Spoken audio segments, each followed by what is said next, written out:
Cette semaine à l'émission Parlons politique, je reçois Jean Damour.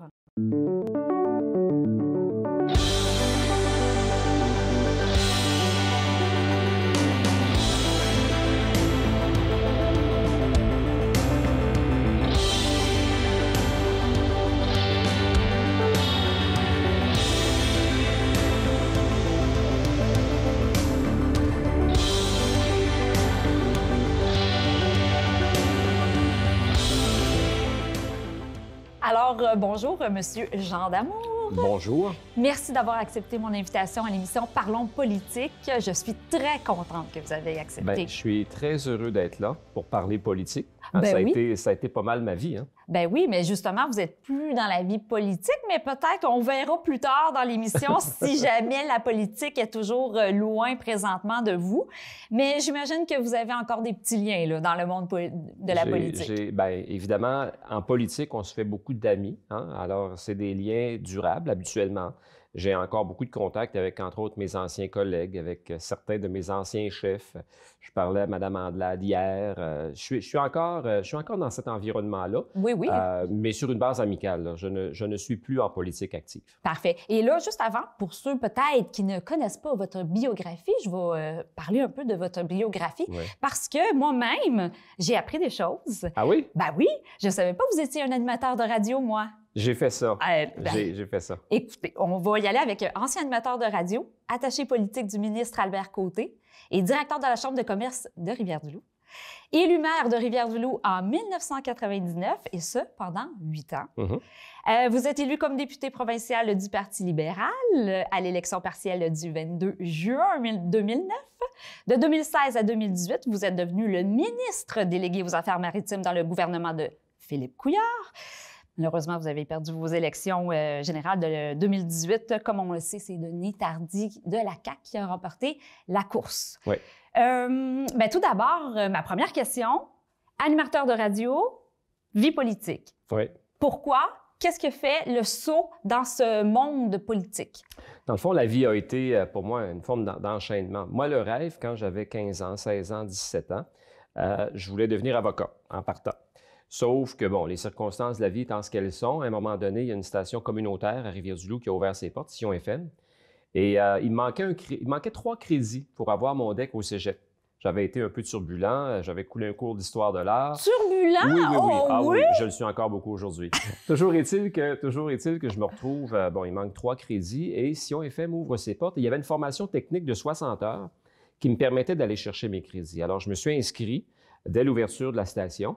Et ça a été pour moi une forme de coup de foudre professionnel.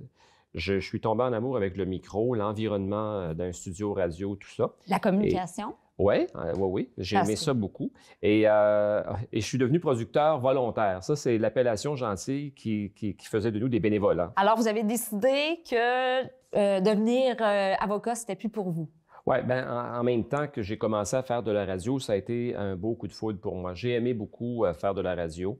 C'est les surprises de la vie, ça, hein? Oui. Non, je l'ai pas vu venir. Là. C'est arrivé sur mon radar à un moment donné. Il y avait une possibilité. Et quand je suis... dans le temps, on disait on va descendre la côte. On partait de Sion FM, puis on descendait sur la rue Frontenac. Je me rappellerai tout le temps de cette rencontre que j'ai eue avec Gilles Gosselin, qui a pris sa retraite depuis. Mais M. Gosselin était directeur de l'information. C'est lui qui embauchait les animateurs. Et ça s'est fait très, très, très rapidement. Je suis arrivé le matin. Par hasard, quelqu'un venait de démissionner. J'ai obtenu le poste. J'entrais là pour l'été. Finalement, j'ai quitté 4 ans plus tard.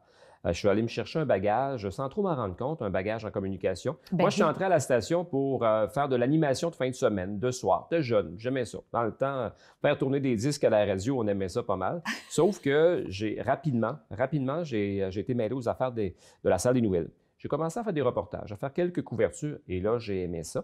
Puis ça a été mes premiers contacts avec la politique. J'ai été appelé, moi, je suis arrivé à la radio de Rivière-du-Loup à CJFP en 1984.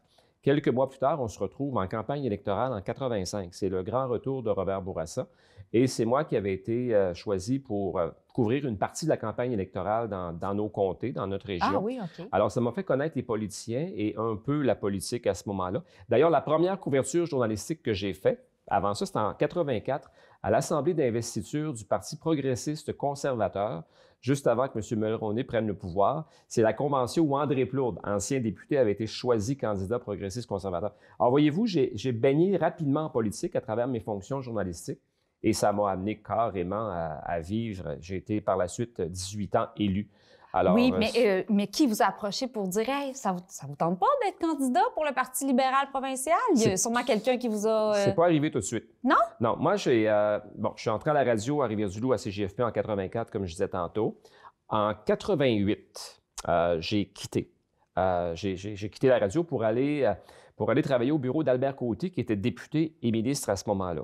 J'ai vu, et c'est moi qui ai posé ma candidature, l'attaché politique, M. Desrosiers, avait quitté.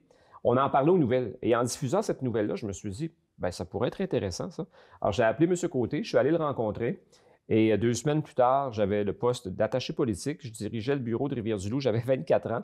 J'avais une équipe de personnes un peu plus âgées que moi. Il a fallu que je fasse ma place.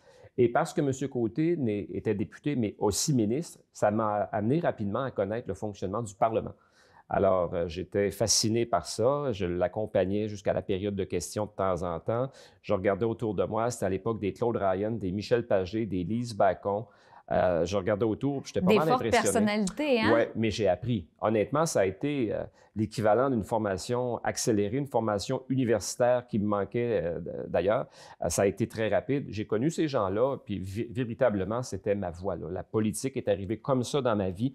J'aimais ça, et dès les premiers jours, en tant qu'attaché politique, je me suis dit un jour, je vais être député. Ça n'a pas été un parcours facile, là. Quand mon patron a quitté au début de 1994, j'ai été candidat la première fois. Au total, dans ma vie, j'ai fait 8 campagnes électorales. J'en ai gagné 5, j'en ai perdu 3. J'ai perdu 94 parce que Mario Dumont arrivait à ce moment-là. Oui, j'ai affronté Mario Dumont. Mm-hmm. Nous étions 3 jeunes candidats. Il y avait Harold Lebel du PQ, il y avait moi comme libéral et Mario Dumont. Mario a gagné à ce moment-là. Bon, il était chef de parti, il était la saveur du mois, là, et du jour et de l'année. Alors, j'ai perdu l'élection. Mais c'est pas grave, c'est formateur aussi. J'ai souvent dit que si j'avais pas perdu 94, j'aurais pas gagné les autres. Parce que c'est formateur. Les pièges de campagne arrivent à différents moments. Mais vous auriez pu tout simplement passer à autre chose aussi. Oui, mais tu sais, quand on l'a dans le cœur et dans le sang, moi, j'avais découvert le service public, puis j'aimais ça vraiment beaucoup. Alors là, les années ont passé, puis j'étais conscient d'une chose. Il me manquait une dimension à faire, une dimension économique, pour bien connaître ma région. Et je suis devenu, après ma défaite de 94, je suis retourné à la radio, mais pour un passage de 2 ans.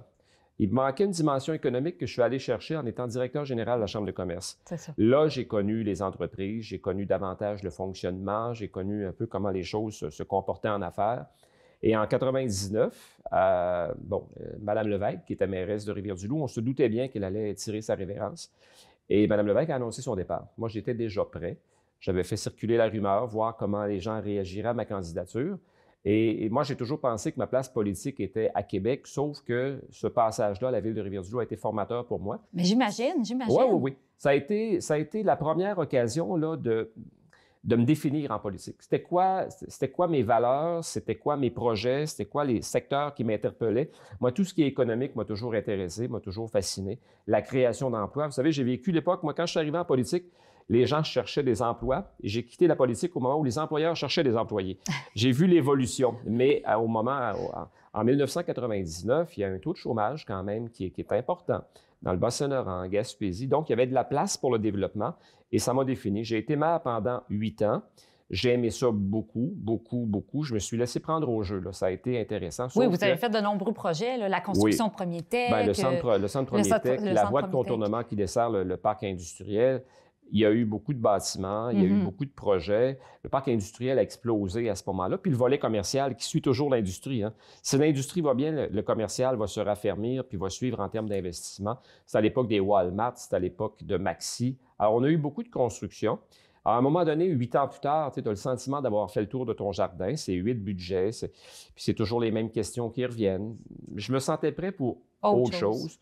Alors, en 2007, j'ai été de nouveau candidat à l'époque de M. Charest, qui était déjà premier ministre à ce moment-là. Mais est-ce qu'il y avait seulement vous qui vouliez devenir député dans la région de Rivière-du-Loup ou il y avait d'autres personnes? Parce qu'on le sait. Oui, j'ai toujours eu des adversaires. Oui, okay. Oui, c'est pas... D'ailleurs, vous receviez il n'y a pas si longtemps M. Crête. Moi, je parlais dans votre parti à vous. Le parti, dans mon parti à moi, écoutez, je n'ai pas affronté d'autres candidats dans les assemblées d'investiture. Okay. J'étais seul. Puis en 2007, c'est M. Charest qui m'avait sollicité lui-même. Oh. Alors, je suis allé. Je n'ai pas encore gagné. Pas encore gagné. Mario Dumont. Mario qui Dumont. A encore gagné. Puis au début de la campagne, les affaires de Mario n'allaient pas tellement bien. Sauf qu'en cours de campagne, on a été élu, le parti a été élu à former un gouvernement minoritaire en 2007. Alors, voyez-vous, j'ai perdu. Et je pensais, là vraiment, j'ai pensé que ma vie politique était derrière. Et c'est quand on pense que la politique se termine que la politique commence souvent. Et 2009, bon, il y a eu par la suite, comme on était minoritaire, l'élection est venue rapidement. 2008, M. Charest revient à la tête du Québec comme premier ministre, mais cette fois majoritaire, forme un gouvernement majoritaire. Mario Dumont annonce son départ. Et là, la route est ouverte en 2009. C'était une élection partielle, hein? Une élection partielle. Arrive Paul Crête, qui a toujours été un politicien apprécié, il faut se le dire. Bien oui, mais lui, il est parti du Bloc au parti. Ça, c'est pas une bonne décision. Les gens n'aiment pas ça habituellement. Mais là, j'ai gagné. J'ai gagné avec une belle majorité. Ça a été une belle campagne. Je ne peux pas dire de mal de M. Crête. J'ai toujours considéré que M. Crête... J'ai eu beaucoup d'adversaires, mais M. Crête a toujours été... C'est un monsieur, quelqu'un qui s'est toujours bien comporté en campagne électorale. Pas facile, mais on n'est pas là pour se faire des cadeaux en campagne, on veut gagner. Ben oui, hein? Il a toujours été...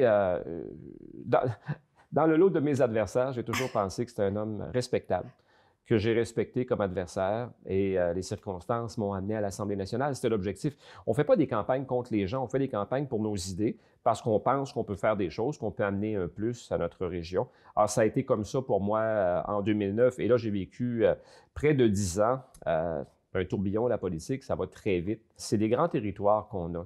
Parfois, je parlais à des collègues de Montréal qui traversent leur comté à pied en 10 minutes. Moi, quand je leur disais, quand je partais de Notre-Dame-du-Portage pour me rendre à Lac-des-Aigles, c'est 1h30 d'auto. Puis quand je reviens par Saint-Marc-du-Lac-Long, c'est aussi long que d'aller à Québec. Oui, puis on veut être présent partout aussi. On ne veut pas être seulement à Rivière-du-Loup ou peu importe. Là. Quand on représente une 35-40 municipalités, qu'il n'y ait aucun événement une fin de semaine, ça se peut juste pas. Tu peux ne pas les faire, mais que tu n'aies pas d'invitation, c'est impossible. Des fois, on envoie notre bras droit, là, qui peut mais aussi c'est nous plutôt aider. rare. Moi, quand j'étais présent, j'avais toujours un attaché politique, en tout cas la plupart du temps, qui m'accompagnait. Et quand j'étais pas là, quand je ne pouvais pas, parce que je ne pouvais pas être à 2 endroits ou 3 endroits en même temps, on envoyait, je déléguais mes attachés politiques, mais ce n'est pas l'élu. Moi, j'ai un grand respect pour les attachés politiques. J'ai un grand respect pour ce monde-là qui travaille fort. Puis, contrairement à ce que les gens pensent, c'est pas excessivement payant. Ils le font pour la cause bien souvent, mais ils ne sont pas élus. Ils ne sont pas élus. Les gens veulent voir leur élu. C'est normal. C'est normal. Et moi, j'ai quelque chose, vraiment un sujet là, qui me tient à cœur. J'en ai pas parlé encore dans ma série. Moi, c'est la ligne du parti. Ah oui? Oui, je trouve ça intéressant parce qu'on en parle souvent. Hein? Oui, la ligne du parti, il faut être d'accord, mais des fois, ça se peut qu'on ne soit pas d'accord avec... J'espère. Hein? J'espère. C'est sûr qu'il y a une limite. Hein? Si tout le monde, tous les députés commenceraient à dire « moi, je ne suis pas d'accord avec ça, je ne suis pas d'accord », bien là, ça ne serait pas un parti, mais il faut quand même suivre une ligne directrice du parti. Mais quand on n'est pas d'accord sur certains sujets, comment on se sent à l'intérieur de nous? Il y a un endroit où il y a des débats à tous les jours. À tous les jours. C'est au caucus. Okay? On appelle ça le gouvernement du Québec. Donc, un gouvernement, ça parle d'une seule voix. Mais les débats se font à l'interne. Moi, j'ai vécu des caucus où il y avait jusqu'à 71, 72 députés à l'époque de M. Couillard qui viennent de Québec, de Montréal, du centre du Québec, de l'est du Québec, avec des visions différentes. Les débats se font là. Sauf qu'à un moment donné, il faut bien sortir avec une décision. On sort avec une décision. Parfois, fais ton affaire. Parfois, tu es moins à l'aise. Parfois, tu es... À l'intérieur, là, à l'intérieur de nous-mêmes, il y a des combats qui se font. Là, sauf que tu fais valoir tes arguments. Il y a beaucoup de respect habituellement dans un caucus. Parfois, il y a un petit coup de poing qui se donne ça à la table. Il y a des gens qui ne sont pas heureux. Mais à la fin du jour, tu ne peux pas sortir quand tu es une équipe avec un discours qui est divisé. Devinez ce qui va arriver. Alors, la presse va parler de nous, les députés sont divisés. Qu'est-ce qui va arriver? C'est ci, c'est ça. Mais... On l'a vu il n'y a pas longtemps avec un député du Parti libéral de Justin Trudeau. Hein? Il a fait une sortie publique là, pour dire qu'il n'était pas d'accord. Bien, ça arrive, ces choses-là. Puis la réaction du premier ministre à ce moment-là, il y avait du respect là-dedans. Tu sais, on est des personnes. Puis si tu es en politique, bien souvent, tu as un ego qui est fort aussi. Oui, j'imagine. Tu crois en tes idées, tu veux qu'elles passent, donc tu les défends. Mais à la fin du jour, c'est important qu'il y ait, je ne dirais pas juste une image d'unité, mais on va dans une direction. On est le gouvernement, je veux dire, on est un gouvernement ou un parti politique et on se doit de parler d'une seule voix. Cependant, la langue française est riche, là. Elle te donne bien des possibilités sur le plan de l'expression. Il y a une façon de dire les choses dans la vie qui fait en sorte que les gens savent exactement ce que tu penses, hein? En tout respect. Puis il faut respecter nos collègues là-dedans. Moi, j'ai jamais eu, c'est pas arrivé, ça m'est arrivé d'avoir de la difficulté avec certaines orientations de mon gouvernement. Je faisais mes débats à l'interne, puis après, écoute, tu n'es pas obligé de dire le contraire de ta pensée. Tu peux te taire parfois aussi. Mais ce qui compte, par exemple, c'est que tu sois là où les débats se font. Tu sais, tu as des débats au caucus.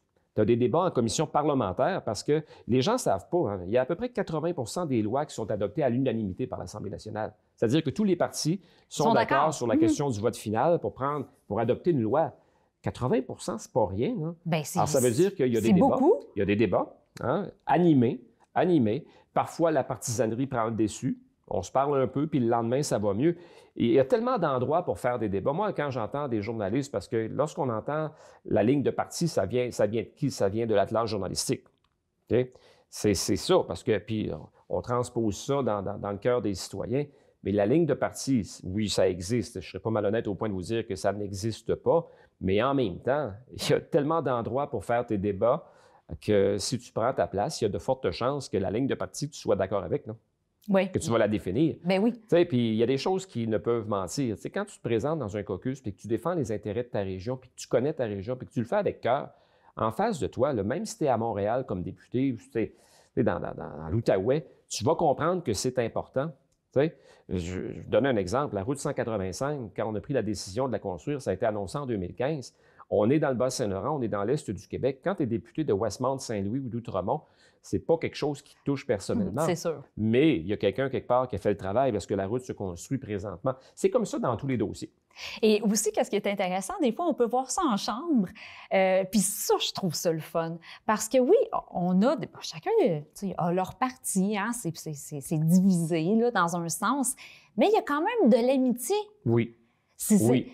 Tu sais, il y a du respect entre les partis, puis ça, on montre pas ça très souvent. Non. On veut montrer que, bon, on est divisé, on n'est pas d'accord, chacun chiale de son côté, mais on montre jamais ça, les amitiés entre les partis, puis c'est beau à voir, des fois, on le voit en chambre. Peut-être que le mot « amitié » est peut-être un peu fort, mais il y a, dans certains cas, oui, là, je l'admets, mais il y a un esprit de collaboration. Tu sais, il y a une expression au Parlement, là, quand on parle des intérêts supérieurs du Québec, il y a des moments où on se recule dans le fauteuil et on se dit, OK, là, la décision, elle s'en vient. On peut bien faire un show, là, on peut bien s'obstiner un peu, mais arrive le moment. Quand je disais tantôt que 80 des lois sont adoptées à l'unanimité, c'est que ces gens-là se parlent et disent, écoute, dans l'intérêt, si on veut bien représenter les intérêts supérieurs du Québec, c'est là qu'on va. Le problème, c'est la période de questions. Tu sais, elle est télévisée, en direct, puis c'est repris, c'est 45 minutes. Et tout le monde veut gagner la période de questions. Là. On est en politique pour gagner, soit dit en passant. Là. Je veux dire, le gouvernement veut prendre toute sa place. Les partis d'opposition veulent, à juste titre, se faire valoir. Donc, durant ce 45 minutes-là, il y a des collisions à peu près à chaque instant. Là. Fait que c'est ce qu'on voit. Les partis d'opposition veulent embêter le gouvernement, qui ne veut pas se laisser embêter, qui, dans ses réponses, essaie d'embêter les partis d'opposition, en faisant référence à ce qu'ils ont déjà dit. Alors ça, c'est 45 minutes, et ça ne donne pas... Ce n'est pas le reflet exact de ce que représente la vie démocratique, que ce soit au Québec ou au Canada. Parce que moi, j'ai vu des périodes de questions particulièrement animées, puis m'en allant en commission parlementaire après et de collaborer sur un projet de loi. C'est ça, la vie en démocratie. La démocratie, c'est pas parfait, mais c'est de loin le meilleur système au monde. Ça permet des débats dans le respect. Évidemment, il y a la partisanerie. La partisanerie, ça existe. Moi-même, là, si j'avais à recommencer ma vie politique, il y a probablement des moments où je serais moins partisan. Ça ne m'a pas toujours aidé. Ça ne m'a pas toujours aidé, surtout au début. La politique a changé. Hein. Les gens n'acceptent pas ça. Puis j'ai compris une chose en cours de route, en cours d'engagement politique au Parlement. tu gagnes pas mal plus à te faire des alliés, même chez les partis d'en face, que de les frapper. Là. Tu sais, moi, j'ai toujours cru en la force de l'argument, puis de collaborer avec des collègues, même de d'autres partis, mais des fois, quand ça a du bon sens, ça a du bon sens. Oui, je me souviens, entre autres, d'un appel à un moment donné que j'ai eu d'Harold Lebel, qui est député de Rimouski encore. Il y avait toute la question du palais de justice. Le palais de justice était vieillot là, à Rimouski. Ça ne répondait plus du tout aux besoins actuels. Puis le député me dit, écoute, je suis ministre régional, il faut vraiment qu'on finisse par régler cette affaire-là. Ça fait 30 ans, genre. Bien, j'ai dit, écoute, on le règle. On s'est mis là, puis on l'a réglé. Aujourd'hui, il y a un palais de justice flambant neuf là-bas. On a fait ça dans l'intérêt de qui? Dans l'intérêt des citoyens. Pourquoi on est élu pour ça? Tu sais, ça m'aurait... Moi, comme ministre régional, j'ai annoncé le plus gros projet sportif de l'histoire de Rimouski. Et ma première phrase, je me rappelle, j'avais dit, écoute, c'est pas rien, hein? L'ancien maire de Rivière-du-Loup, actuel député de Rivière-du-Loup, qui annonce le plus gros projet sportif de l'histoire de Rimouski. Mais c'est ça, une région. C'est ça, une région. Oui. C'est ça. Puis c'est ça que permet la politique. La politique, c'est noble. C'est quoi qu'en pense le monde qui nous écoute? Tu sais, on a une image parfois négative de ça, on va se le dire. Là. Bien, c'est sûr que les réseaux sociaux n'ont pas aidé à améliorer puis ça ne va pas s'améliorer. l'image de la politique. Mais non, malheureusement. Ça, c'est un gros problème. Oui. Les médias sociaux, moi qui ai vécu dans ce trafic-là, j'ai été 18 ans élu. Là. Puis j'ai été président du parti et tout ça. J'ai vu naître les médias sociaux, je regarde ce que ça devient et parfois, je le dis à chaque fois que j'en ai l'occasion, je lis des commentaires qui viennent me chercher. Que ce soit les gens de mon parti ou de mes adversaires, n'oublions jamais qu'à la base de tout ça, là, on est des êtres humains. Tout à fait. On se fait dire des choses là, qui ne sont pas agréables du tout. Puis des fois, je regarde, on connaît notre monde, hein, je me dis, OK, il se permet ce genre de commentaires-là. Ça m'interroge beaucoup, ça m'interpelle, mais ça fait partie de l'évolution. L'évolution, ça peut être positif comme ça peut être négatif. Mais en fait, ce que vous apprenez sur les réseaux sociaux, c'est peut-être... Qu'est-ce qui est fâchant, c'est que c'est pas ça que vous pensez. C'est ça aussi qui peut être dérangeant parce que, hey, non, je fais pas ça pour ça. Ou, tu sais, c'est pas ça, c'est pas votre mission, c'est pas ce que vous espérez. Puis là, vous vous faites ramasser. Puis dans le fond... Quand j'étais encore élu, j'avais pris une décision. Je mettais ça de côté. Bien, évidemment, je lisais les journaux, je recevais ma revue de presse à tous les matins, je suivais tout, sauf ça. Parce qu'on est des êtres humains. Oui. Puis on ne veut pas partir la journée avec ça dans la tête. Hein? Non. Puis, écoute, il y a ça. En même temps, je me privais d'éléments. Il y a des choses qui se disent qui ont bien de l'allure, des éléments qui portent à réflexion parfois. Sauf que, écoute, pour avoir cet élément-là, il faut te faire planter 20 fois avant, là, que ça commence mal ta journée. Moi, j'avais mis ça de côté. Je suis plus attentif aux médias sociaux maintenant parce que j'ai un peu plus de temps, puis je suis moins concerné. Puis vous êtes moins dans la vie politique. Non, mais je trouve ça profondément malhonnête. Mais il n'y a rien qui encadre ça. Tu peux dire n'importe quoi derrière ton écran d'ordinateur. Ben oui.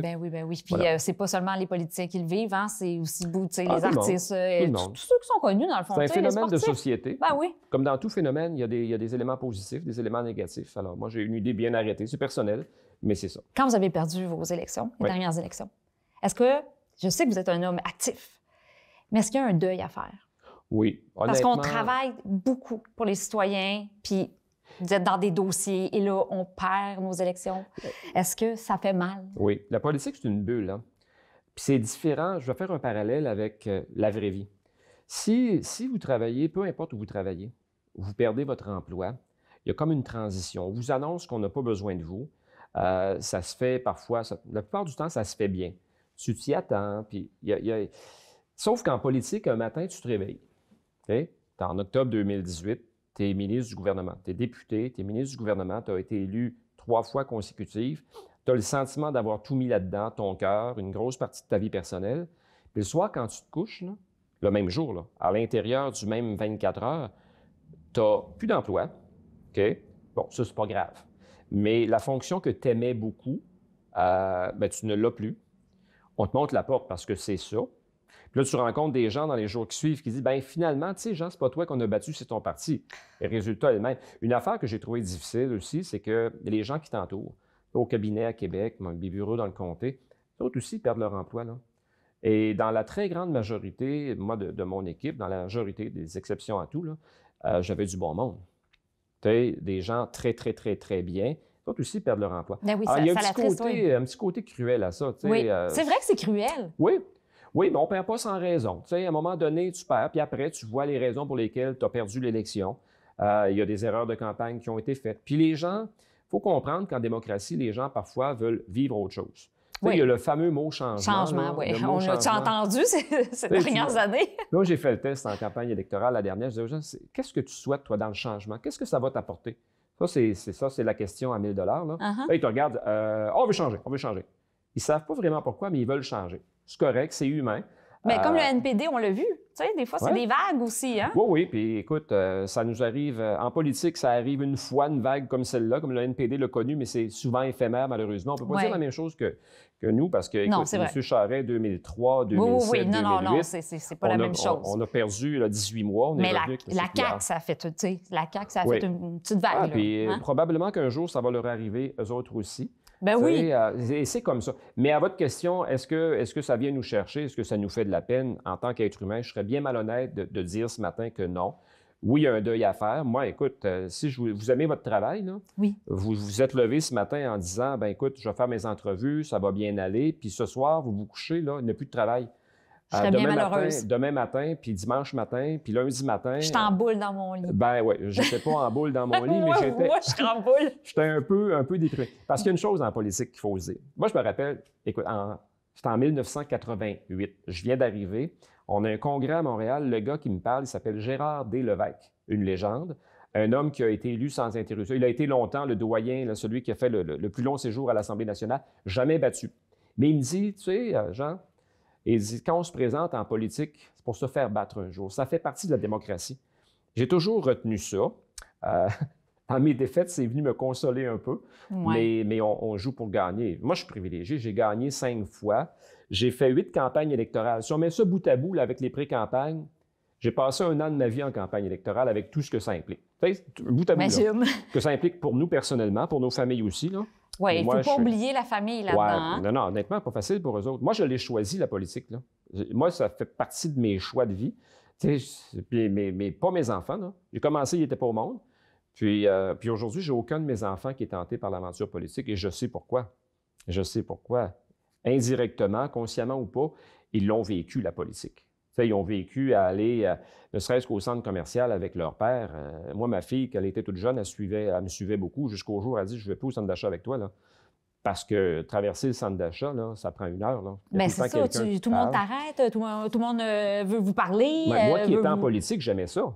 Mais pour ma petite fille qui avait 10 ans, on s'entend-tu que pour elle, c'était lourd un peu. Mais je me plains pas. Là. Surtout. Puis, tu sais, je veux pas avoir l'air du gars qui se plaint. Moi, j'ai eu une vie professionnelle exaltante, stimulante, enrichissante. J'ai connu des gens que je n'aurais pas connus autrement, un peu partout au Québec et même à l'étranger. Quand j'étais ministre, j'ai eu le plaisir de faire plusieurs missions à l'étranger. J'ai rencontré des gens exceptionnels. Ça, là, c'est mon bagage. Il n'y a personne qui peut me l'enlever. Alors, ça m'a apporté beaucoup sur le plan personnel. Je ne parle pas d'argent, là. Je parle de contact, je parle de contact humain. Alors, de notre côté, on poursuit la discussion la semaine prochaine avec M. Jean Damour pour une avant-dernière émission de la série Parlons politique.